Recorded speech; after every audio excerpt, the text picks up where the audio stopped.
இருக்கிறியா? Hi friends, இதுதான் என் பேர் ரஞ்சித்துங்க. இப்போ நான் கேரளாவில் ஒரு மரவள்ளிக்கிழங்கு தோட்டத்துக்கு போனேங்க. அங்கே எடுத்த வீடியோங்க இது. ஆனால் தண்ணியெல்லாம் இல்லைங்க. ஆனால் மரவள்ளிக்கிழங்கு மரம் சரியான இதாக முளைச்சிருக்குங்க. இந்த மரவள்ளிக்கிழங்கு இது பறித்து தான் நம்ம கொண்டு வருவாங்க. அப்படி இழுத்துட்டோம்னா மரவள்ளிக்கிழங்கு ஒரு மரத்தில் 5 கிலோ 10 கிலோ மரவள்ளிக்கிழங்கு இருக்குங்க. ஆனால் அந்த தோட்டம் பாருங்க, இந்த வெயில் காலத்துலேயும் நல்ல சூப்பராக தண்ணி இல்லாமல் முளைச்சிருக்குது.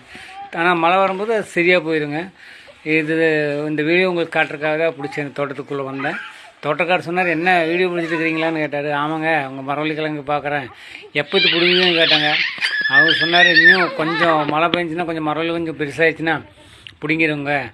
முதல்ல மூட்டை கணக்கு வருங்களாமா, ஃபுல்லாக மரவள்ளிக்கிழங்கு போட்டிருக்காருங்க. அதனால தான் உங்களுக்கு இதை காட்டுறக்கு வந்தாங்க.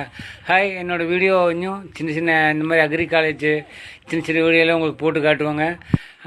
இப்போ தான் அந்த தோட்டத்துலேருந்து வெளியே வர சீனு நான் இனிமேல் காட்டுறேங்க. எனக்கு ஷேர் பண்ணுங்கள், இந்த வீடியோக்கு எனக்கு சப்போர்ட் பண்ணுங்கள்.